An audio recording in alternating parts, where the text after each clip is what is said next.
Él oró una vez. Luego oró nuevamente, y en la tercera, con el corazón aún más afligido, suplicó por alivio. Era Pablo, el apóstol que testificó visiones celestiales y milagros incontables, ahora de rodillas ante un silencio divino. No hubo cura. No hubo respuesta como él esperaba, pero hubo algo que cambió todo. Mi gracia te basta. ¿Qué significaba exactamente eso? Y cómo esta frase fue capaz de sostener a un hombre que cargaba un espino en el alma mientras transformaba el mundo a su alrededor.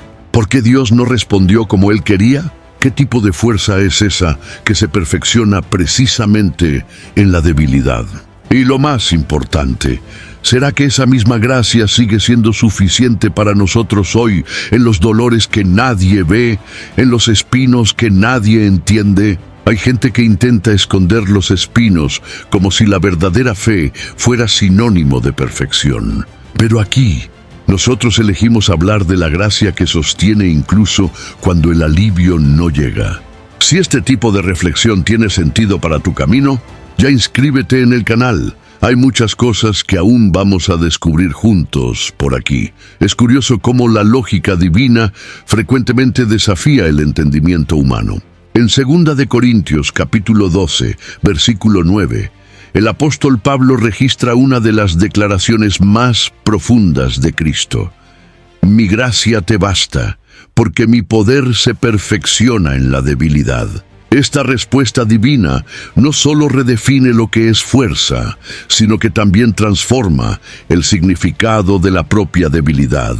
Mientras el mundo la ve como una señal de derrota o incapacidad, Dios la utiliza como escenario para demostrar su poder. No es un error cuando Dios permite que los vasos de barro revelen grietas.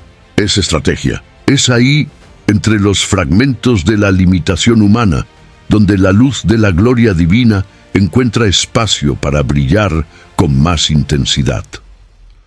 La fragilidad de Pablo no era solo una experiencia personal, era una lección universal. El dolor, el aguijón y la debilidad lo llevaron a un lugar donde la dependencia de Dios no era más opcional, era vital. Lo interesante es que Pablo no pidió fuerza, pidió liberación. Pero lo que recibió fue la presencia sustentadora de una gracia que no se ausenta, incluso cuando el socorro inmediato no llega. La lógica divina no eliminó el obstáculo, lo revestió de propósito, y eso lo cambia todo. La presencia de la gracia no está condicionada a la ausencia de sufrimiento, sino a la presencia de Dios en medio de él.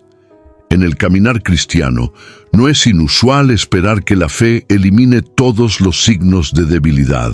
Sin embargo, la enseñanza apostólica confronta esta expectativa y invita al creyente a ver la debilidad como herramienta, no como falla. Cuando Pablo comenzó a gloriarse en sus limitaciones, no estaba adoptando una postura masoquista, sino abrazando una nueva perspectiva espiritual. Entendió que cada debilidad era una oportunidad de manifestar el poder de Cristo. Donde había limitación humana, allí se encontraba la puerta hacia lo ilimitado divino. Esto no es solo un cambio de enfoque, es una reconstrucción de la identidad.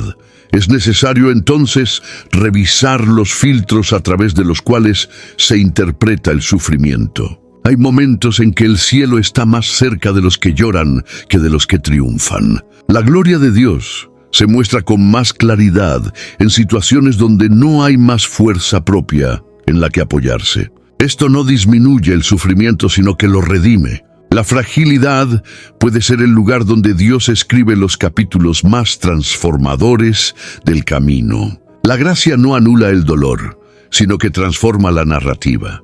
Y esto hace que hasta el sufrimiento tenga un valor eterno. El punto de inflexión está precisamente en este reconocimiento. Lo que parece ser el fin de la fuerza humana es, en realidad, el comienzo de la manifestación del poder divino. No es solo sobre soportar, sino sobre experimentar algo sobrenatural que solo puede ser revelado cuando todo lo demás falla. Pablo no encontró solo consuelo en la gracia, encontró una nueva forma de vivir, Una existencia donde las grietas no son más vergüenza, sino ventanas hacia el cielo. No hay cómo negar, el dolor puede ser desorientador. Cuando se instala, es común que el ser humano cuestione todo, incluso el llamado de Dios. Fue exactamente en este ambiente de vulnerabilidad que Pablo continuó ejerciendo su ministerio con intensidad. No interrumpió su misión, no dejó de predicar, ni desistió de pastorear iglesias. La presencia del aguijón no anuló el propósito, y eso dice mucho sobre cómo opera la gracia de Dios. No borra el sufrimiento, sino que le da sentido. El plan de Dios no se reescribe a causa del dolor, lo incorpora. Es común esperar que el cumplimiento de un llamado venga acompañado de confort. Sin embargo, el ministerio de Pablo muestra lo contrario. Cuanto más avanzaba, más sentía los efectos del aguijón. Y aún así proseguía. La gracia de Dios no fue usada como anestesia, sino como combustible. Esto revela un aspecto profundo del propósito divino. No se basa en circunstancias ideales, sino en la fidelidad del corazón. Aún con la carga, Pablo siguió adelante, y el Evangelio alcanzó fronteras que jamás habrían sido tocadas si él se hubiera echado atrás. Cada paso de Pablo con dolor fue un testimonio silencioso, pero elocuente de que la presencia de Dios es suficiente. La gracia no impidió que llorara, pero sustentó sus pasos mientras las lágrimas aún caían. El propósito no se perdió en las noches mal dormidas, ni en las oraciones no respondidas como él esperaba. El propósito se profundizó. Pablo comenzó a ver el ministerio como algo que trasciende el estado emocional y físico. Entendió que ser llamado por Dios es un compromiso que sobrevive incluso a los desiertos más áridos del alma. Esta percepción trae una enseñanza valiosa para quienes creen que solo podrán ser útiles a Dios cuando todo esté bien. El apóstol demuestra que el sufrimiento no es una señal de descalificación, sino que puede ser parte de la capacitación. Muchas veces es en medio del dolor que la sensibilidad espiritual es más aguda. El quebrantamiento se convierte en un canal por donde el espíritu opera con profundidad.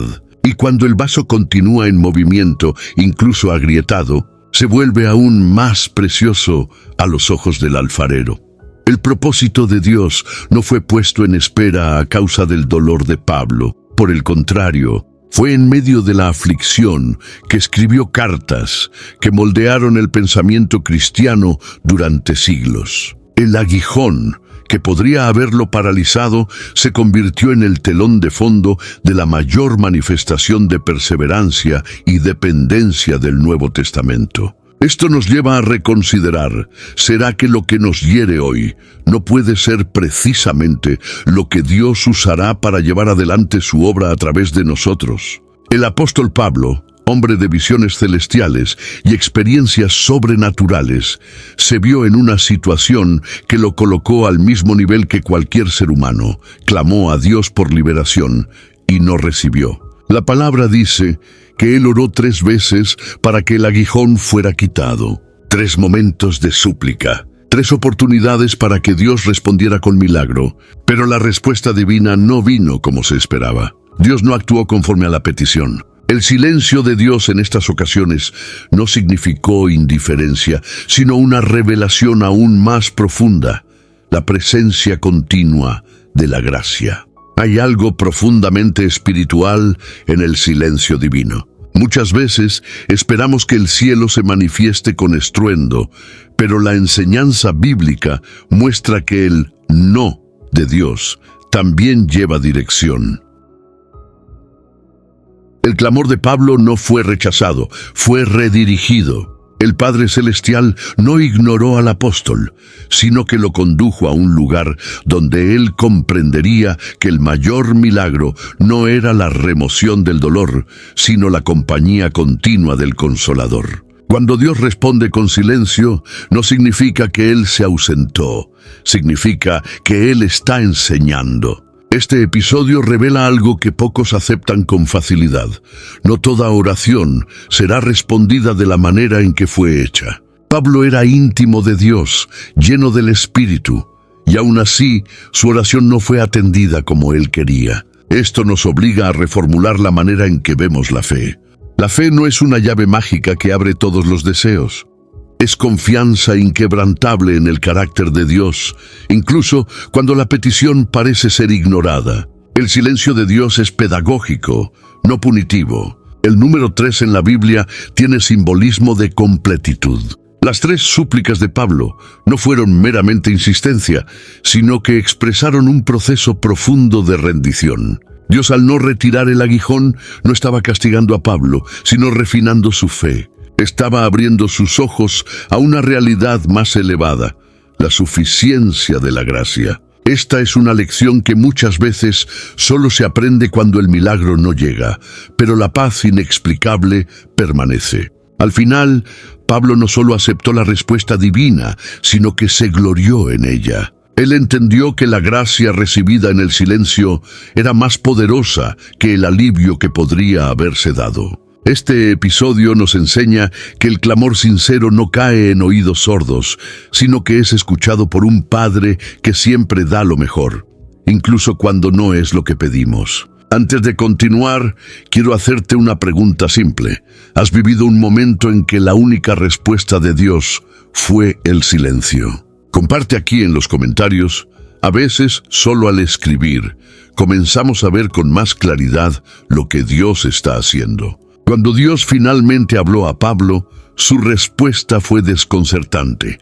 Mi gracia te basta. Esta declaración cambia la forma en que entendemos la intervención divina. En lugar de intervenir quitando el aguijón, Dios ofreció algo aún más profundo, la suficiencia de su gracia. No fue una solución inmediata, sino un sostén permanente. Esto nos invita a reevaluar lo que consideramos respuesta de oración. Muchas veces esperamos que Dios cambie las circunstancias, pero Él prefiere cambiar nuestro interior. La gracia es el recurso del cielo que no apaga el dolor, sino que impide que nos destruya. La gracia que sustenta es activa, no pasiva. Se manifiesta en el día a día, no solo en momentos de crisis. Pablo continuó enfrentando el mismo aguijón, pero ahora con una fuerza que no venía de él. Esta nueva perspectiva produjo en su espíritu una estabilidad que circunstancias favorables jamás traerían. Y eso es lo que hace que la gracia sea tan poderosa. No necesita alterar el escenario para garantizar la victoria. El salmista expresó algo similar en el Salmo capítulo 23, versículo 4, al decir: aunque ande por el valle de la sombra de la muerte, no temeré mal alguno, porque tú estás conmigo. El consuelo no está en la ausencia del valle, sino en la presencia del pastor. Esta respuesta de Dios también revela el corazón del Padre.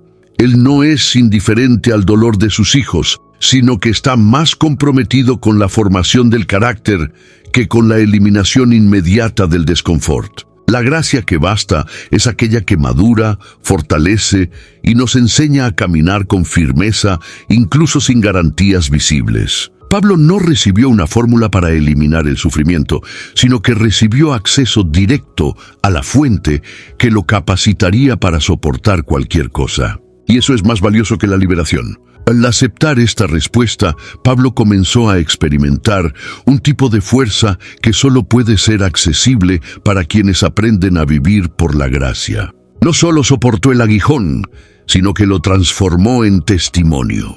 Esto muestra que la gracia no es solo un escape espiritual, sino una fuerza práctica. Toca lo emocional, lo espiritual y hasta lo físico. Desde el momento en que la gracia se vuelve suficiente, lo que antes se veía como obstáculo se comprende como oportunidad de conocer más profundamente el carácter de Dios. No es exageración decir que la respuesta de Dios a Pablo es una de las más transformadoras de toda la Escritura. Nos enseña a dejar de medir el amor de Dios por lo que Él quita o da, y a comenzar a discernirlo por aquello que Él sostiene. Cuando la gracia se vuelve suficiente, el corazón encuentra descanso, incluso si el aguijón permanece. Este es el tipo de milagro que cambia vidas de forma permanente. A menudo confundimos gracia con alivio emocional o un favor que nos exime del dolor. Sin embargo, la experiencia de Pablo desmiente esta visión limitada. Él no describe la gracia como un bálsamo que elimina la sensación de la espina, sino como un poder en acción. La gracia en la práctica es dinámica.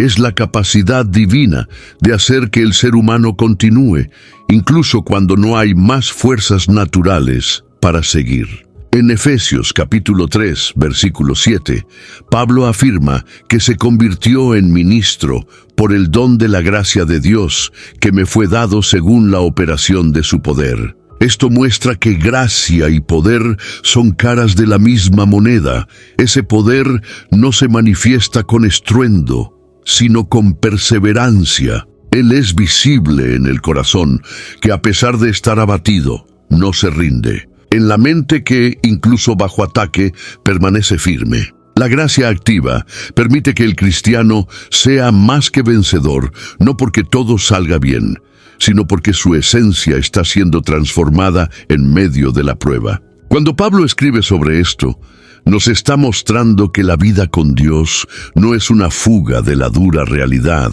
sino una inmersión en ella con una fuerza que viene de lo alto. Es necesario abandonar la idea de que la gracia es un favor que solo cubre errores o pecados.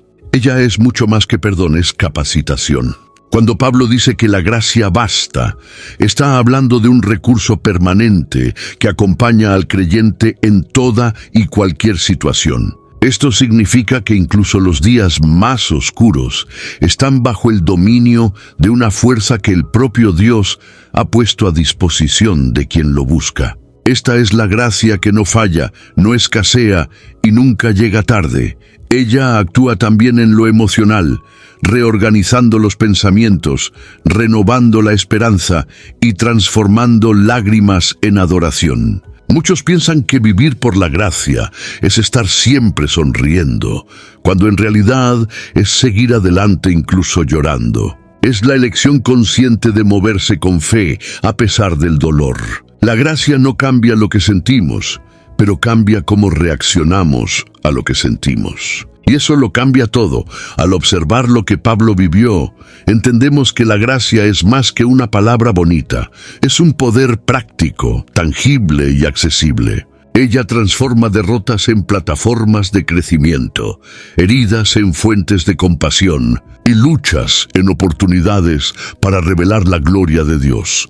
Vivir bajo esta gracia es más que resistir, es florecer en medio de la tormenta. La espina en la carne de Pablo permanece como uno de los mayores misterios del Nuevo Testamento. Él nunca dijo exactamente qué era, y esa omisión quizás haya sido intencional. El enfoque de la narrativa no es la espina en sí, sino lo que revela sobre Dios, sobre nosotros y sobre cómo opera la gracia. Cada uno de nosotros tiene su propia espina, aquella área en la que oramos, ayunamos, suplicamos y aún así no vemos cambio. La experiencia de Pablo nos muestra que cuando Dios no quita, Él está revelando algo más profundo de lo que pedimos. Es común pensar que la ausencia de respuesta es ausencia de cuidado. Pero, en verdad, Dios puede estar enseñándonos a ver más allá de lo visible. La espina sacó a la luz una dimensión de la gracia que Pablo quizás nunca hubiera conocido sin ella. Fue por causa de este dolor continuo que él descubrió una fuerza que no era de él, una alegría que no dependía de las circunstancias y una intimidad con Cristo que lo transformó de adentro hacia afuera. La gracia no fue solo una explicación, fue una revelación. Dios no está solo interesado en quitar lo que duele, sino en revelar quién es Él en medio del dolor. La espina de Pablo lo llevó a un lugar de dependencia total. El que había sido elevado a visiones celestiales, ahora era mantenido con los pies en la tierra. Esta es una lección poderosa. Grandes revelaciones espirituales a menudo son acompañadas por grandes pruebas. La espina no era un castigo, era un freno santo, una herramienta de equilibrio espiritual. Esto se confirma en el propio texto de 2 de Corintios, capítulo 12, en donde Pablo explica que la espina fue permitida para que no me exaltase.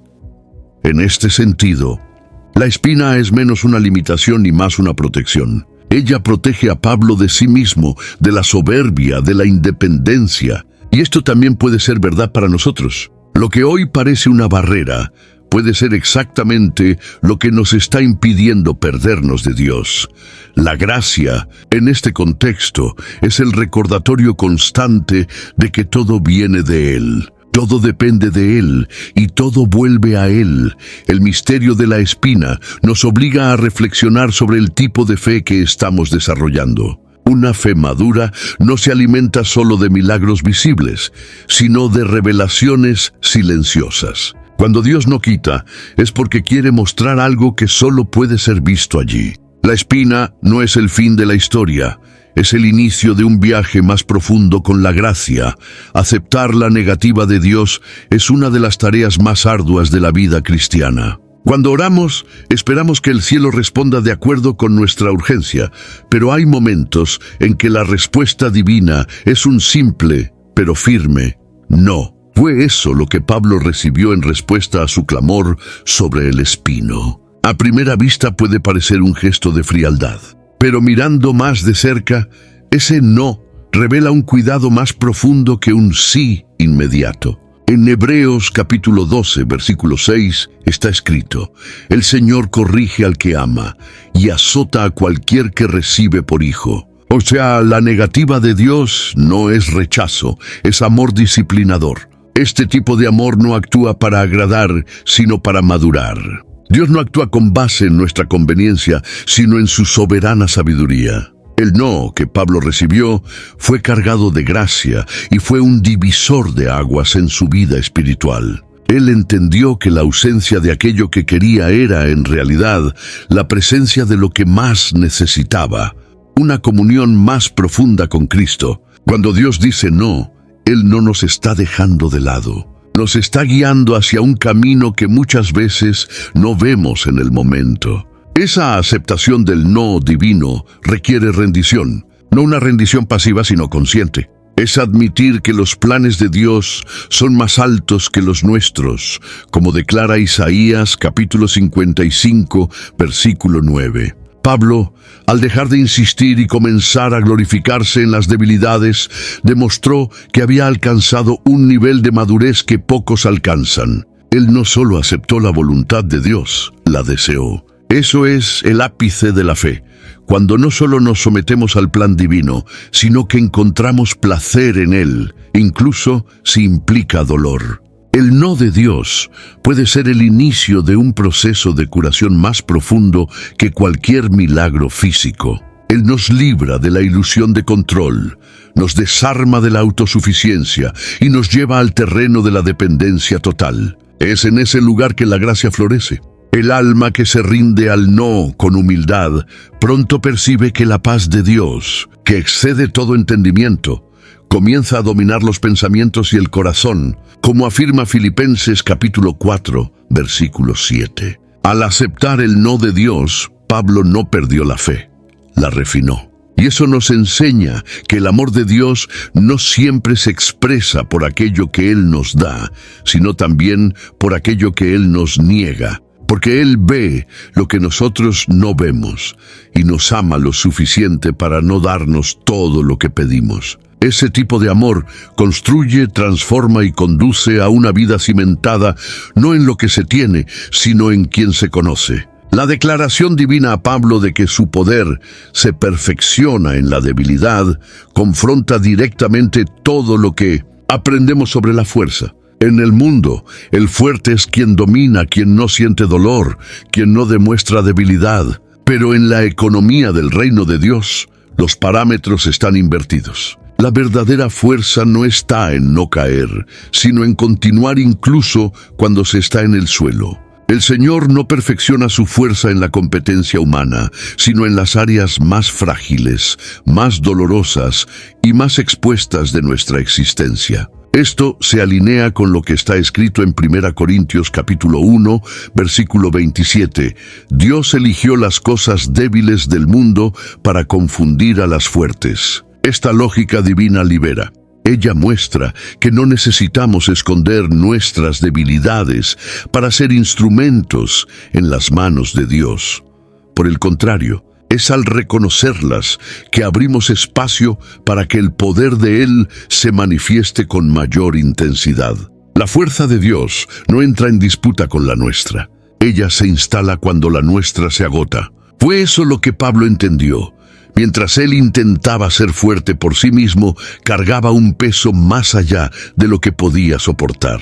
Pero al admitir su limitación, se convirtió en el escenario ideal para que la gracia operara. Esta fuerza que se perfecciona en la debilidad también transforma la manera en que enfrentamos los desafíos de la vida. La fragilidad no se convierte en motivo de vergüenza, sino de gloria. Esto no significa celebrar el dolor por el dolor, sino reconocer que hay belleza en la dependencia de Dios.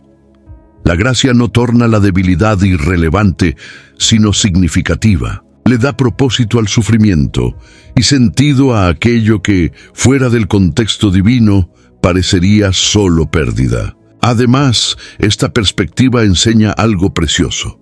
No hay área de nuestra vida donde Dios no pueda actuar. No importa cuán rotos, limitados o exhaustos nos sintamos. Es justamente allí, en ese punto de colapso, donde Él revela su fuerza. Y cuando esa fuerza se manifiesta, ella no solo nos levanta, ella nos transforma. El mismo Pablo que clamaba por alivio, pasó a glorificarse en las debilidades. Este es el tipo de cambio que solo el toque de la gracia puede provocar.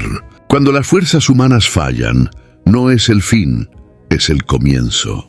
Dios no exige perfección, sino sinceridad. Él no busca gigantes espirituales, sino corazones quebrantados. Es en ese espacio de entrega honesta que su fuerza se instala, crece y transforma todo a su alrededor. Lo que para el mundo es señal de derrota, para Dios es oportunidad de redención. Paulo afirma que pasó a gloriarse en sus debilidades. Y esa afirmación suena completamente contracultural. En cualquier época, el impulso natural del ser humano es esconder sus fallas, disfrazar sus limitaciones y proyectar una imagen de fuerza. Pero al declarar que se gloriaba en aquello que lo hacía parecer débil, Paulo rompe con esa mentalidad. Él no está solo haciendo una elección teológica, sino tomando una postura radical ante la vida. Esto ecoa lo que Jesús dijo en Mateo capítulo 5, versículo 3. Bienaventurados los pobres de espíritu, porque de ellos es el reino de los cielos. Esta decisión de gloriarse en las debilidades no es masoquismo, es revelación. Paulo descubrió que sus vulnerabilidades, lejos de perjudicarlo, lo hacían más sensible a la voz de Dios y más accesible a las personas. Cuando se vulnerabilizó, se convirtió en más humano y, irónicamente, más fuerte. Esta gloria en las debilidades no es solo un ejercicio espiritual, sino un testimonio práctico de fe. El apóstol entendió que la autenticidad es más poderosa que la apariencia. Al abrir sus dolores, él abrió puertas para que otros también encontraran consuelo. Vivir de forma transparente es una de las formas más eficaces de manifestar la gracia. No hay nada más poderoso que ver a alguien que, aun herido, permanece de pie. Eso genera identificación, empatía, y muestra que la fe cristiana no es una fuga del sufrimiento, sino una manera transformada de afrontarlo.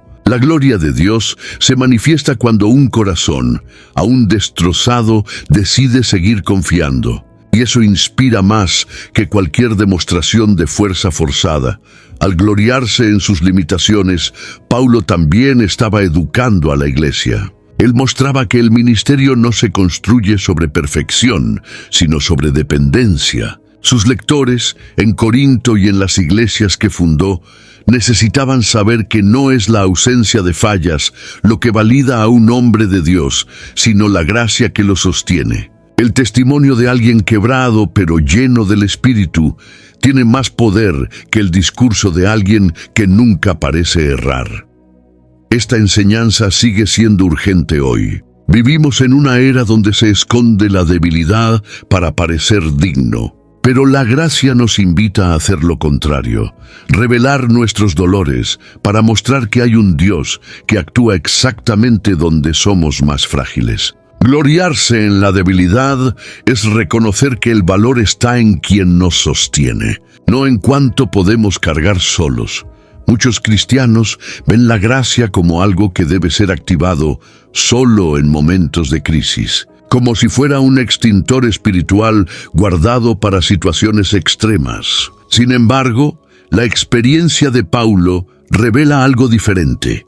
La gracia no es un recurso de emergencia, es la base continua de la vida cristiana. Él no recurrió a la gracia solo cuando recibió el no de Dios sobre el aguijón. Él pasó a vivir de ella día tras día. En Gálatas capítulo 2, versículo 20, él afirma: «Ya estoy crucificado con Cristo, y vivo, no más yo, sino que Cristo vive en mí. Y la vida que ahora vivo en la carne, la vivo en la fe del Hijo de Dios, que me amó y se entregó por mí». Este es el retrato de una vida moldeada por la gracia en todos los aspectos. Vivir por la gracia significa abandonar la ilusión de autosuficiencia. Es reconocer diariamente que todo lo que tenemos y somos depende del favor inmerecido de Dios. No se trata de descuido espiritual, sino de un posicionamiento de humildad y entrega. Es despertar cada día consciente de que nuestras fuerzas no bastan, pero que la fuerza de Cristo en nosotros es suficiente para enfrentar cualquier desafío. La gracia deja de ser una idea abstracta y se convierte en un ritmo de vida, donde cada decisión, reacción y esperanza son filtradas por la dependencia de Dios. Cuando la gracia se convierte en un estilo de vida, transforma incluso la forma en que lidiamos con los demás. El juicio cede lugar a la compasión. La competencia es sustituida por la cooperación. El corazón que vive por la gracia entiende que todos estamos en el mismo barco, necesitados de la misma misericordia. Y eso genera un ambiente de comunión genuina, donde no se valoran apariencias, sino autenticidad. La comunidad cristiana solo es saludable cuando la gracia es su fundamento. Esta perspectiva también protege al creyente de la frustración espiritual. Cuando se vive con base en el esfuerzo humano, cualquier caída parece el fin.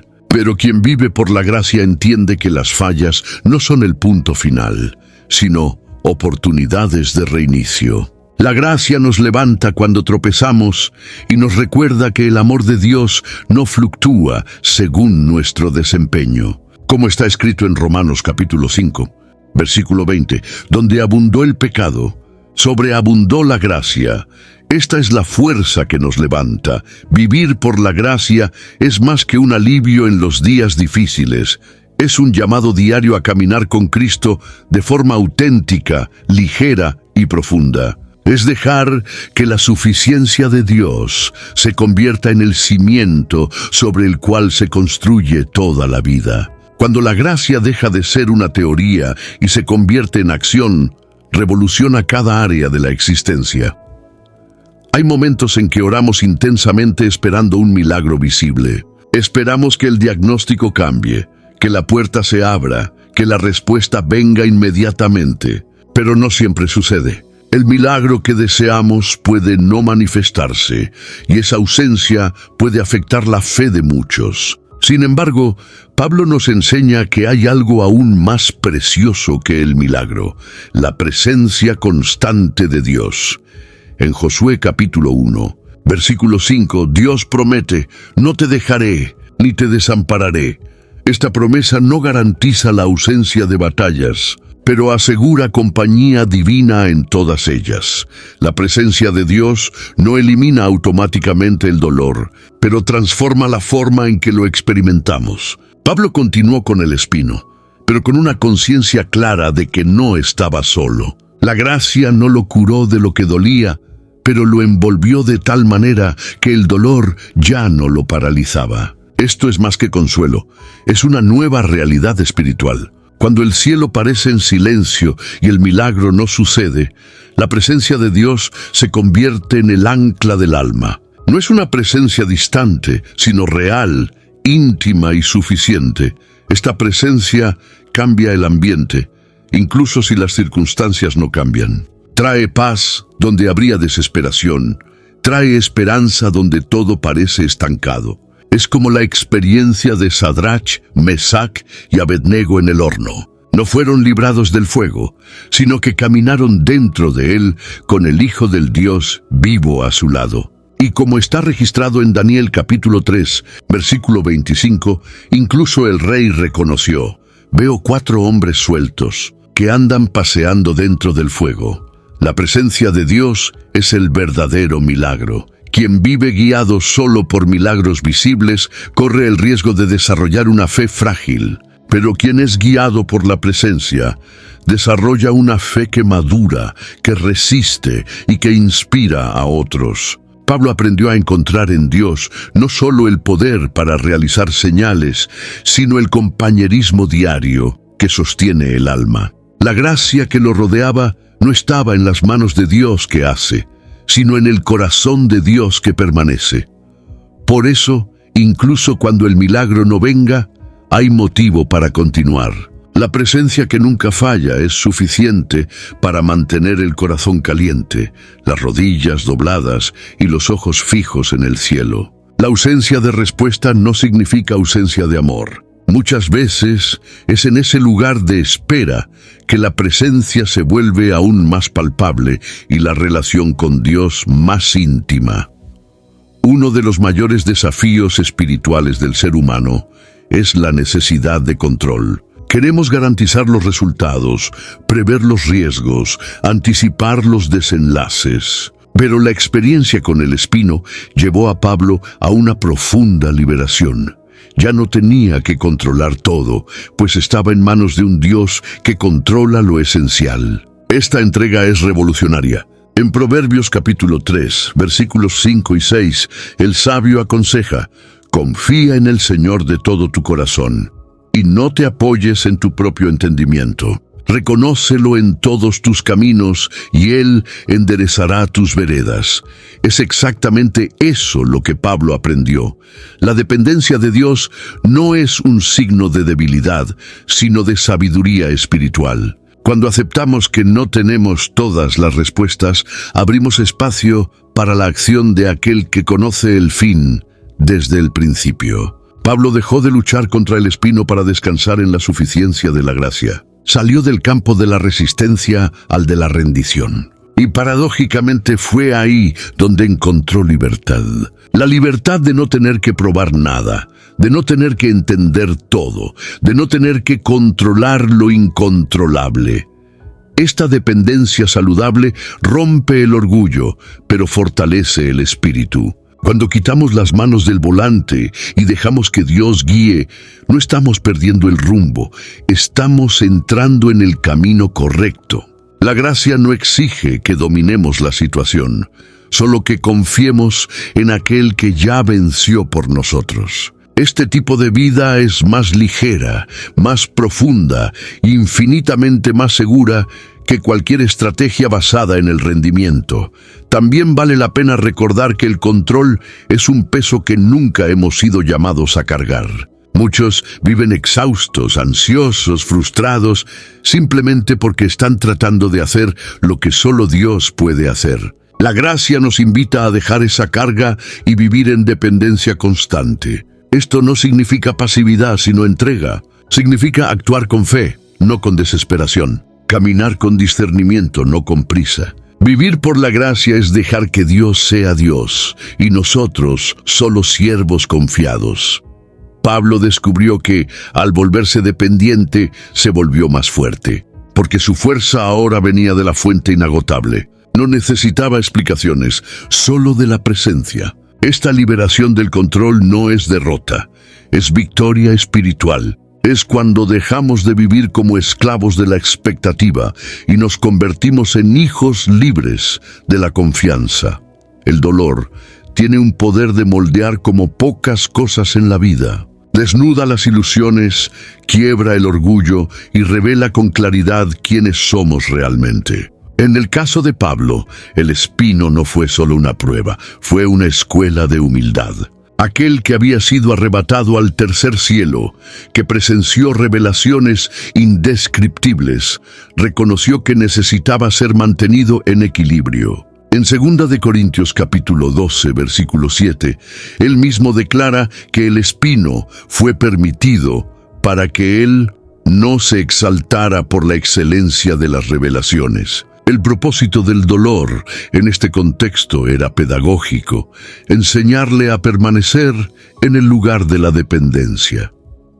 La humildad no es pensar menos de uno mismo, sino pensar menos en uno mismo. Y este tipo de postura generalmente solo se desarrolla plenamente cuando somos confrontados con nuestras limitaciones. Pablo no se volvió humilde solo porque aprendió doctrinas profundas, sino porque enfrentó situaciones en las que necesitó confiar plenamente en Dios. El espino no destruyó su autoridad apostólica, sino que le impidió colocarse por encima de quienes él ministraba. Esto lo hizo un líder más accesible, más humano, más sensible.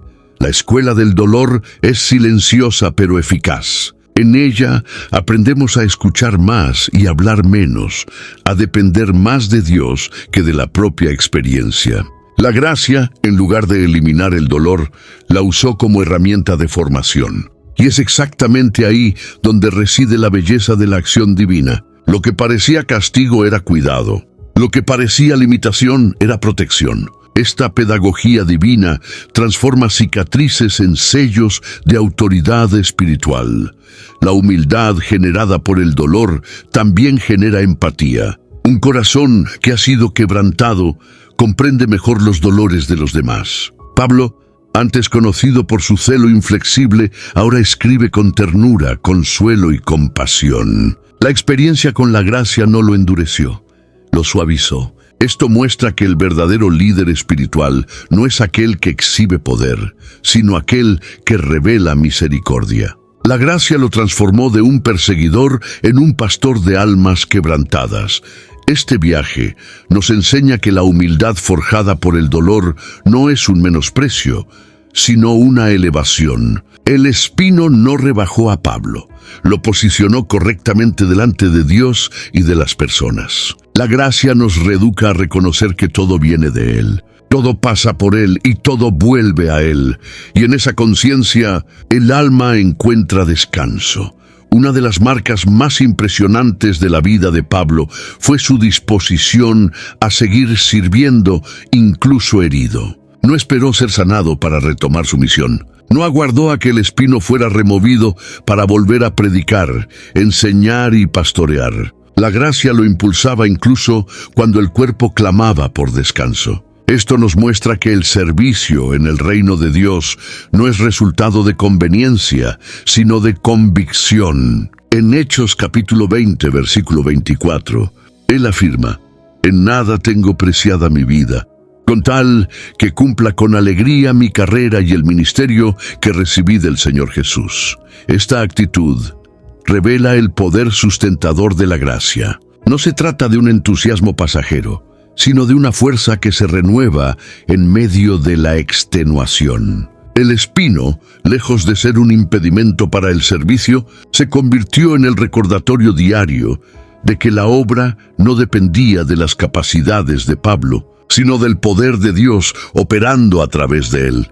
Esto lo mantuvo en movimiento, con los pies en la tierra y el corazón en el cielo. La gracia lo sostenía en cada viaje, en cada carta, en cada confrontación espiritual. Servir incluso herido es una lección de coraje y fe. Muchos creen que necesitan estar en perfecta condición emocional y física para ser usados por Dios. Pero Pablo nos muestra que, incluso con limitaciones, es posible impactar vidas, fundar iglesias, discipular líderes y edificar comunidades enteras. Servía no porque estaba entero, sino porque sabía en quién creía. La gracia no esperó a que estuviera completo. La gracia lo usaba justamente en su incompletud.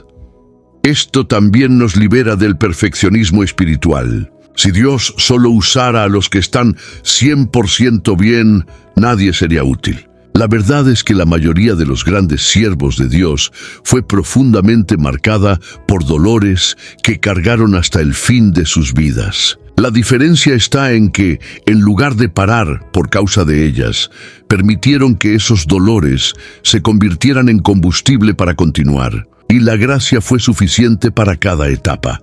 La gracia que sostiene el servicio es la misma que consuela el corazón. No exige fuerza propia, sino disposición. Nos recuerda que, incluso heridos, seguimos siendo útiles. Que nuestro dolor, lejos de invalidarnos, puede hacernos más sensibles, más reales, más poderosos en las manos de Dios. Servir herido no es debilidad, es madurez. No toda herida es curada en esta vida, y eso no significa ausencia de fe. La herida de Pablo permaneció, pero se transformó en testimonio. Y es precisamente esto lo que hace que su experiencia sea tan relevante para todos los que enfrentan luchas que parecen interminables. Él no escondió su espina, no silenció su dolor. Por el contrario, la hizo pública como herramienta de edificación de la iglesia. Esto es mucho más que coraje. Es una profunda conciencia de que incluso las heridas tienen propósito. En Romanos capítulo 8, versículo 28, Pablo ya había declarado que todas las cosas cooperan para el bien de aquellos que aman a Dios. El testimonio que nace de una herida no curada es poderoso porque es verdadero. No se trata de una historia de victoria instantánea, sino de un viaje continuo de dependencia. Pablo no usó su dolor como motivo de victimismo, sino como plataforma de aliento. Sus cartas llevan marcas de lágrimas, de noches sin respuesta, de enfrentamientos internos. Y aún así, apuntan constantemente a la fidelidad de Dios. Él era un hombre quebrado, usado por un Dios entero. Este tipo de testimonio es lo que realmente alcanza corazones. Las personas no necesitan héroes intocables, sino ejemplos reales. Alguien que diga, todavía siento dolor, pero sigo creyendo. Todavía lucho, pero no desisto. Aún tengo espinas, pero soy sostenido. La autenticidad de Pablo dio a la iglesia un modelo de fe resiliente, que no depende de milagros visibles, sino de una convicción profunda en el carácter de Dios. Además, la herida no curada mantenía a Pablo cerca del pueblo. Él era el apóstol, pero también era el hermano. Era alguien que, a pesar de su autoridad espiritual, nunca se puso por encima de los demás. Y este equilibrio entre revelación y vulnerabilidad es lo que hizo que su liderazgo fuera tan efectivo. Él era un puente entre la gloria de Dios y el dolor humano. Y la gracia era el vínculo que mantenía todo esto unido. El testimonio más impactante no siempre viene de la curación completa, sino de la caminata fiel a pesar del dolor. Cuando elegimos no esconder nuestras heridas, sino permitir que Dios las use, damos a nuestra historia un peso eterno. La herida que permanece puede ser precisamente la señal visible de la gracia que nunca nos deja. La autosuficiencia es una de las mayores ilusiones de la humanidad. Desde el Edén, el ser humano busca autonomía, intentando vivir al margen de Dios. Pero la experiencia de Pablo con la espina desmantela esta fantasía con firmeza y misericordia. La gracia que recibió como respuesta no fue solo un consuelo emocional, sino un enfrentamiento directo contra cualquier pretensión de independencia espiritual. El apóstol que había sido entrenado a los pies de Gamaliel, conocedor profundo de las Escrituras, ahora admitía públicamente, «Cuando estoy débil, entonces soy fuerte». Esta frase, contenida en 2 Corintios capítulo 12, versículo 10, es la renuncia explícita de la autosuficiencia. La gracia se presenta entonces como la fuerza que reemplaza la vanidad de la fuerza humana. Ella no comparte espacio con el ego, no negocia con el orgullo. Es por eso que tantos tienen dificultad en vivir plenamente en ella, porque exige rendición total. Pablo aprendió esto de la manera más profunda posible. No podía vencer la espina con su sabiduría, ni con su espiritualidad, tampoco con su celo. solo podía vencerlo siendo vencido por Dios. Y en esta aparente paradoja está el secreto de una fe inquebrantable. La autosuficiencia es sutil. Se disfraza de disciplina, de organización, incluso de piedad. Pero en el fondo, revela un corazón que aún quiere tener el control. La gracia, por otro lado, nos invita a vivir como hijos dependientes, no como profesionales de la fe. Cuando entendemos esto, la presión de actuar desaparece, y la libertad de ser sostenidos por la gracia ocupa su lugar. Lo que antes era cansancio espiritual se convierte en renovación constante. Es por eso que la gracia no se da a los que se creen fuertes, sino a los que reconocen su necesidad. Como dijo Santiago capítulo 4, versículo 6, Dios resiste a los soberbios, pero da gracia a los humildes. No es casualidad que la manifestación más poderosa de la gracia de Dios haya ocurrido precisamente cuando Pablo se mostró más vulnerable. Porque Dios no derrama gracia en corazones llenos de sí mismos, sino en vasos vacíos y sedientos. La lección es clara: la verdadera fuerza nace cuando desistimos de ser fuertes por nuestra cuenta. La gracia no entra para reforzar lo que ya tenemos, sino para sustituir lo que no sirve. No es adición, es sustitución. El yo puedo necesita ceder lugar al Dios es quien hace. Solo entonces la gracia puede operar en toda su plenitud, liberándonos de la esclavitud de ser nuestros propios salvadores. Hay una intimidad con Cristo que solo se alcanza a través del dolor. Pablo no solo soportó la espina, la transformó en un punto de encuentro con el Salvador. En Filipenses capítulo 3, versículo 10, declara: para conocerlo y el poder de su resurrección y la comunión de sus sufrimientos. Esta afirmación es profunda e incluso desconcertante. Pablo veía el dolor no como algo a evitar a toda costa, sino como un puente hacia un tipo de comunión con Cristo que no se accede en la bonanza. El dolor tiene esta capacidad paradójica de acercarnos a aquel que más sufrió. Jesús no es un sumo sacerdote indiferente. Hebreos capítulo 4, versículo 15, afirma que Él se compadece de nuestras debilidades. Él no solo observa, Él participa. Y esta presencia activa en el sufrimiento nos ofrece algo que ninguna solución rápida puede dar: transformación de adentro hacia afuera. Pablo descubrió que el dolor no era un obstáculo para su fe, sino el camino para profundizarla. La comunión con Cristo en el dolor nos aleja de la superficialidad. La religión de apariencias se disuelve cuando el alma pasa por el fuego. Solo queda lo esencial: la presencia de Dios, la dependencia de Él y la esperanza en Él. Fue en la espina donde Pablo experimentó este tipo de vida, donde no hay más máscaras, solo entrega, donde las oraciones ya no son pidiendo explicaciones, sino deseando presencia, donde la fe deja de ser teórica y se convierte en existencial. Ese lugar de comunión transforma la perspectiva. El sufrimiento ya no se ve como una interrupción del plan de Dios, sino como parte integral del proceso de moldeamiento. El dolor deja de ser castigo y pasa a ser purificación. La cruz deja de ser escándalo y pasa a ser honor. Pablo no solo conoció la gracia a través del dolor, conoció al propio Cristo en medio de ella, y eso cambia absolutamente todo. Esta experiencia está disponible para todo aquel que elige caminar con Cristo, incluso cuando no entiende los porqués. La comunión en los sufrimientos es el camino donde el carácter es forjado, donde la fe es pulida y donde el corazón es preparado para cargar gloria sin perderse. La gracia, en este camino, no es solo compañía, es el mismo Cristo presente, cercano, personal. Después de todo lo que Pablo vivió, aprendió y enseñó, queda la pregunta práctica: ¿cómo vivir esta gracia que basta?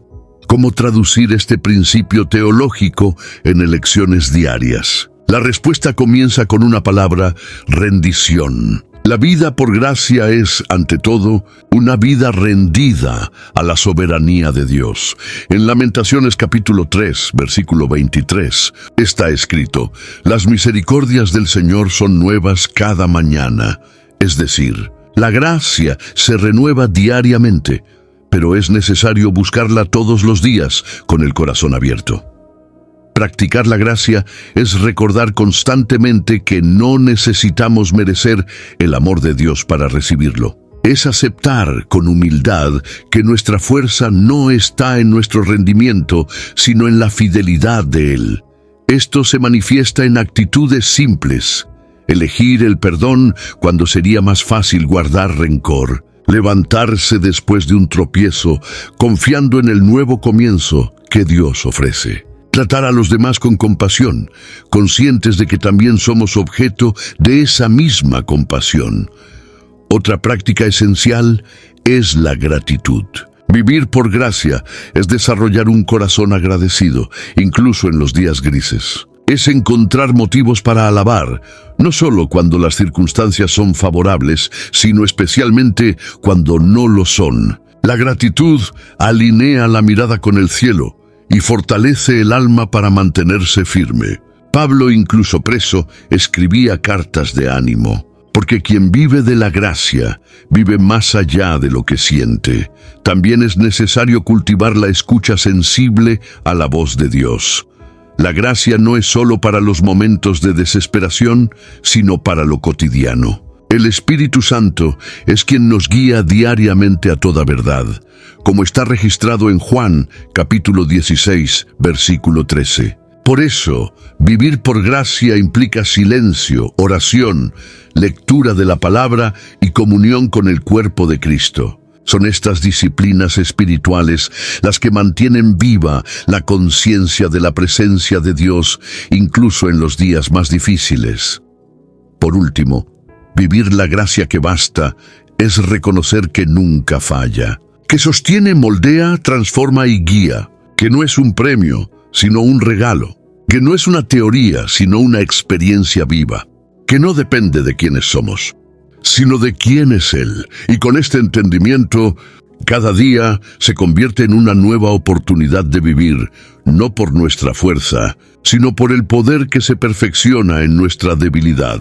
Hay verdades que solo entendemos con el tiempo, y la gracia de Dios es una de ellas. Si este mensaje resonó con lo que has vivido, deja un comentario.